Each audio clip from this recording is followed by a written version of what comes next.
Security officials and social media giants are warning that misinformation threats for the 2020 election go beyond Russia. Yeah, there's a new report from Axios explaining how specifically Iran and China could pose a similar threat in 2020.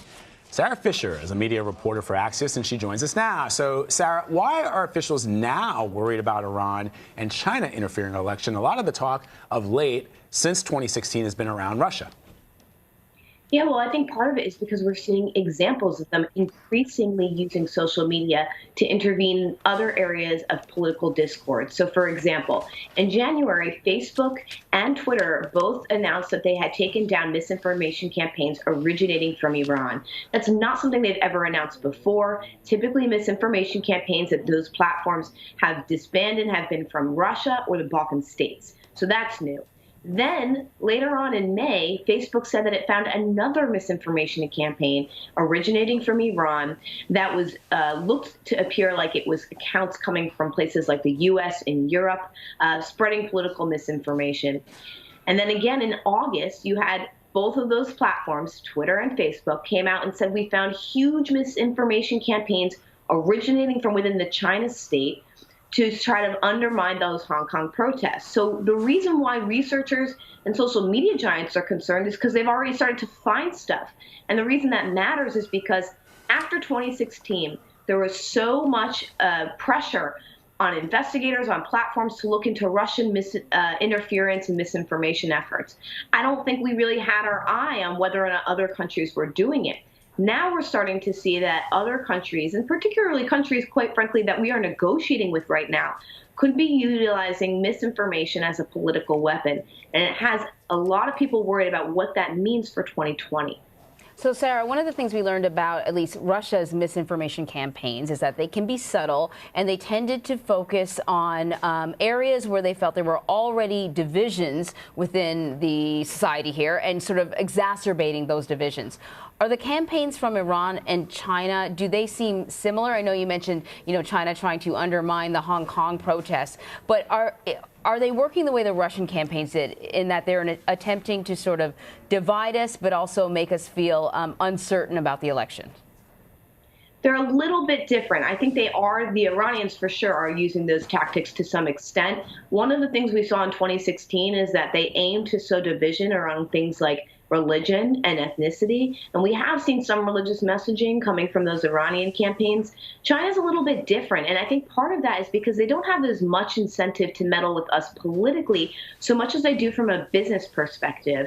We spoke with an expert, a former CIA analyst, who said that really what you should look out for in China is how they're using misinformation to influence expats, so Chinese-speaking people here in the United States, about things like business and commerce. It's not really that they want to undermine our elections so much as they want to ensure that expats stay focused on potentially returning to the mainland, et cetera. I think the big key thing here to worry about is if you take a look at the package that you just aired, which countries are we currently in talks with or negotiating with that have some sort of incentive to meddle either for or against the current president and administration in the next election? If you take a look at what's happening in Iran, they have great incentive. They know that if Democrats are to be in power in the next election, that could help them renegotiate this Iran deal, and that could alleviate some of these, $1 billion worth of sanctions. So they have major incentive. There are also some nations that we're talking to, by the way. You mentioned the Saudis. The Saudis actually have the inverse incentive here. They have kind of flourished underneath their relationship with President Trump. And you can imagine that they might use a misinformation campaign like the Russians to help him get elected.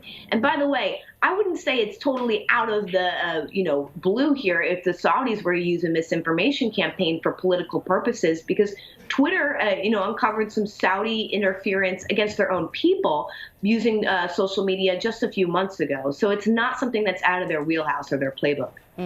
You also write, Sarah, that researchers worry Beijing could leverage the growth of TikTok to spread misinformation in the U.S. Just explain to some of our viewers who may not be familiar with TikTok what that is and how it would impact the U.S.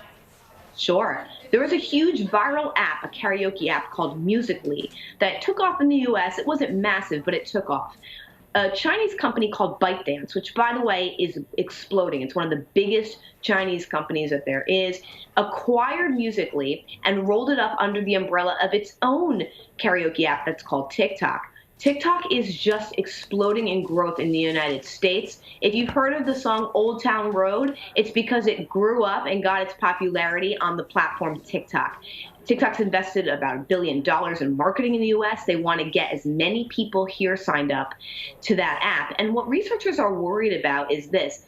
TikTok says, obviously we have privacy measures, we don't hold your information, et cetera, et cetera. But at the end of the day, it's still controlled by a Chinese company, and Chinese companies still adhere to the laws and regulations and pressures, quite frankly, of the Chinese state. So what researchers are worried about is this, that TikTok could be leveraged to not only spread misinformation, but to gather data on U.S. citizens, et cetera. And by the way, there's been some reports that this is actually kind of already happening. If you search for certain hashtags within TikTok, they find that there's a Chinese influence campaign to sort of flood that platform with positive messaging around things like the Hong Kong protests, et cetera, and subdue some of the other content that might be, disparaging to the Chinese. So that's not exactly aimed towards our elections, but who's to say that they shouldn't and couldn't flip the switch and just start messaging that way in 2020?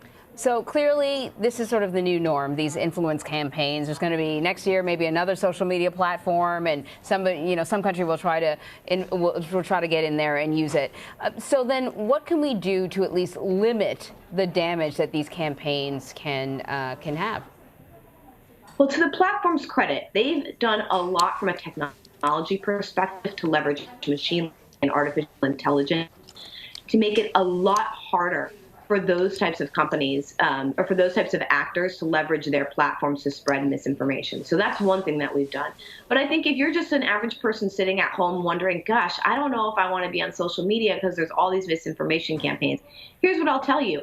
Leverage real news outlets like CBSN to get your news and information. You might see things that are shared on social media, but until those social media platforms start to really invest in quality vetted news sources, I would not rely on them for your news and information, and I would rely on sort of traditional outlets where you know that information is vetted and you know that it's not going to be influenced by any sort of foreign campaign. All right, Sarah Fisher, thank you very much. Thank you.